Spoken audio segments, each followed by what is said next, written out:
ドまでの攻めてますね。積極的にいきます。バッチリと顎にくっつけてるんで、それ So, magandang araw po. Balikan po natin ang laban ni na Filipos ni Tumbua at ni Yukinori Ogoni. Matatandaan po natin na silang dalawa po ay nilabanan nila si General Cuadrilla Alas, ang angas po ng Pinas. So, sila pong dalawa ay natalo, si Yukinori draw pala kay Yukinori at kay Filipos ni Tumbua natalo po si Filipos ng unanimous decision at napabagsak po siya ni General Casimero. So, ito pong labang ito ay labanan po sa dalawang nakalaban ni General Casimero. So, balikan po natin. Ito na po. Ibang Yukinori yung nakita ko dito eh. Parang hindi siya natatakot sumugod kay Filipos. Siguro parang hindi niya respeto yung lakas ni Filipos. At gano'n naman si Filipos, may respeto siya kay Yukinori. Yan o.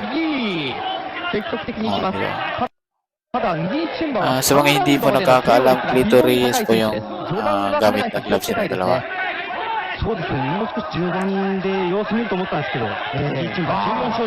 Sumusugod talaga si Yukinori. Bihira ko lang nakita ganyan si Yukinori sa kanyang laban kay Casimero.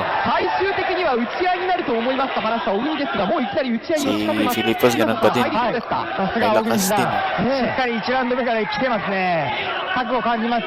Malakas bumitaw si Filipos.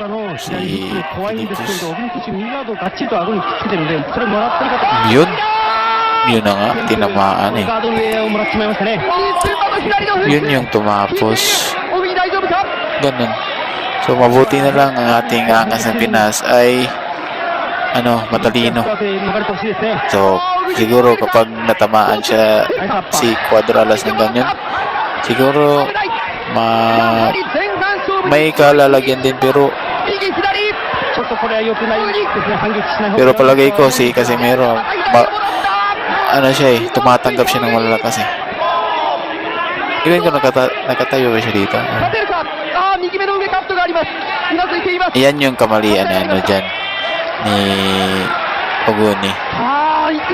Hindi niya nirespeto si parang nakabawi siya dyan eh. No? Yun o? Wala na. Wala na ko. Kaya talaga. Paano? Ba't hindi niya ginawa yan kay Casimero? Ang ginawa niya lang ang ginawa niya is instead na lumaban, nag-inarte. Grabe yung laban mga idol. Ayan. Shoutout sa mga viewers natin. Grabe yung lakas ni Filipos. So, hanggang dyan na lang yung laban nila eh. Grabe, lakas mga par. So, siguro panahon na para kay Wonderboy na lumaban sa ganyang mga kartada. Huwag muna siyang rumikta sa kahit kay Cuadralas, huwag muna.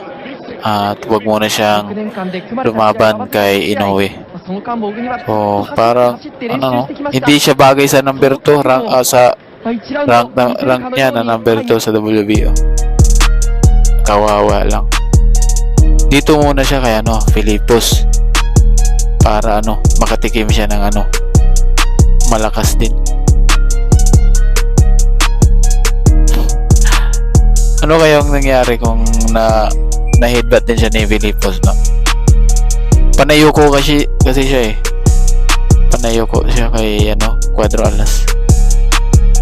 Yun, ang saya ni Filipos. So, congrats kay dito. Kay Filipos. Sana mapanood ko pa siya lumaban sa malaking stage. Salamat sa panonood.